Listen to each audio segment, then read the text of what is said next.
This week I've ventured away from my desk again to do a bit of sketching outdoors, and I've come to visit a friend of mine, Brian, who's better known as Oak Swamp on YouTube. So Brian does a lot of sort of build stuff out of, well, what a lot of people would call scrap, but he makes some really lovely cars out of it, and I find him really quite inspiring, and he's a lovely person. So I thought, what better way to spend a day than coming over here and drawing some of his stuff. And here's Brian. Hi, Brian. Thanks a lot for having me along. How you doing? Very good. Yeah, I think this is... Yeah, I've got the basic stuff down. It looks fantastic already. So far I've got this very light drawing in, but it's perhaps the most important step, really, because this is where I've done the careful measuring. I've worked out what angles these two centre lines are for the axles so that I know what angle to put my ellipses in. So the first thing I did was the eye line, then a couple of axles, and the wheels. And once you get those wheels in the right place, providing they are in the right place, pretty much everything else can just slot into place in the bits that are left, in the gaps that are left. So the body on this car was originally from a Leaf Francis, which is an English car. But the body's been chopped around a bit, and it's surprising how much it reminds you of a Model A or a Model T. It's somewhere in between the two. It kind of looks very familiar as a hot rod body. It's quite interesting that it came from something quite a fancy English car. So there's my first sketch done, just a quick warm-up really, just to get my drawing muscles working and get in the right mood. Always kind of want to relax into it, don't you? So it would be in a nice, happy place. So now I think I'll go off into the woods and sketch something for a bit longer.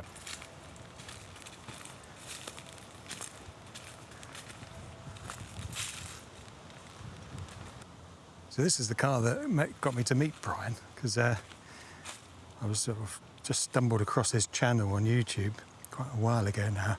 And I was so inspired by what he was doing in his garage that I did a little doodle, and I thought I'll post it to him just to give him some encouragement to finish his project. It was kind of a doodle of what the car might look like when it was finished. And he was so excited, he said, "Could you do me a t-shirt?" So I worked the picture up into a bit of colour, and yeah, and he's been selling them ever since. And now the car's finished, and it does actually look quite a lot like the picture. so that was a surprise. So this is the view I've chosen. I think it shows off all the interesting details nicely. So that should be quite fun to draw. For tools, I've got some. So look, how do I get down there? Some Canson Bristol paper, which is nice and smooth, and a Prismacolor pencil, which is nice and waxy, so you get nice darks. Somebody asked about the sharpener, which is a comb masterpiece.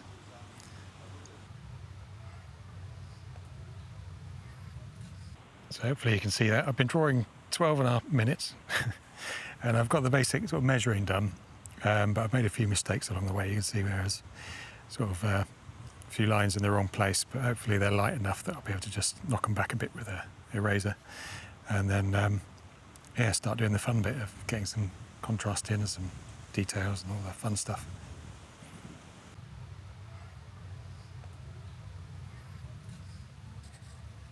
Make a brew. All right. Are you going to have one? No, thanks. Are you sure? Yeah. Do you want a cold drink? No, that's fine. Got a beer? No. We're not finished. I think there's one in the fridge. All right, thanks. We could go for a pint if you want. Yeah, that'd be nice. We'll go to a pint down the village. Yeah. Right, so I've done a bit more. Just started to nail down some of the things in the right places. Add a bit of shading. And I think it's about time to get my ellipse templates out and just tidy up these wheels. They're a bit loose still at the moment.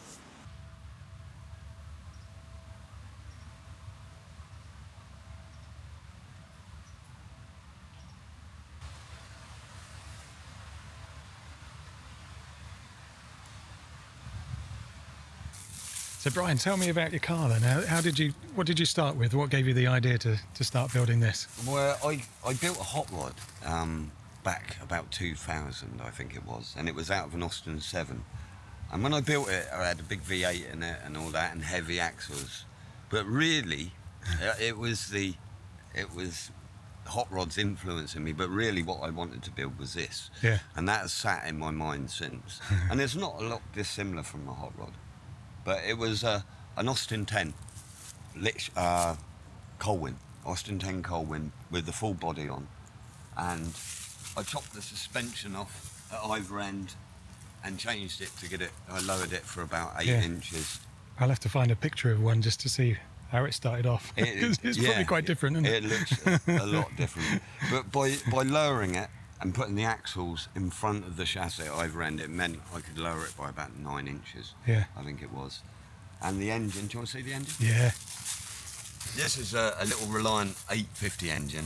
I light and balanced it. Light and balanced all the pistons, got the crank balanced. And I ported the head.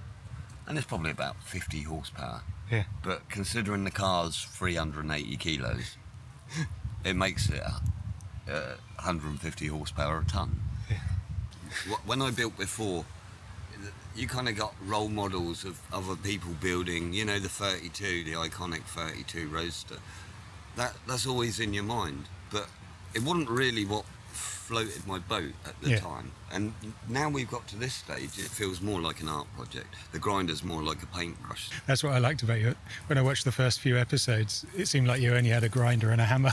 Well, Everything was done with one of those two tools. And I just thought, that's so clever. No, but I've never gone this extreme on a car before. Yeah. I did on my hot rod, but I mean literally just bending pieces of metal because it was more fun. Honestly, it was more fun. If I had a big CNC plasma cutter up there popping me out, Perfect. where's the brackets art and in stuff. that? Yeah.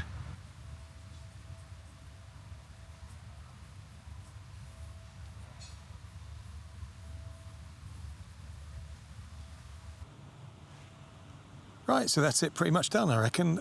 I might have another look at it tomorrow morning when I've had a break from it, just so I can see it afresh and see if anything jumps out at me that might need a bit of a tweak. There's usually odd little bits here and there that I could tidy up or just knock back a bit if they're too heavy. But now, I've got a little treat. I'm going to have a ride in the car. Right, let's go for a little drive. What a treat. Dan, you're driving back though, mate. I've seen this so many times on YouTube. It's going to be really nice to be in the seat. Well, you can let me know exactly what you think, dude.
What do you think?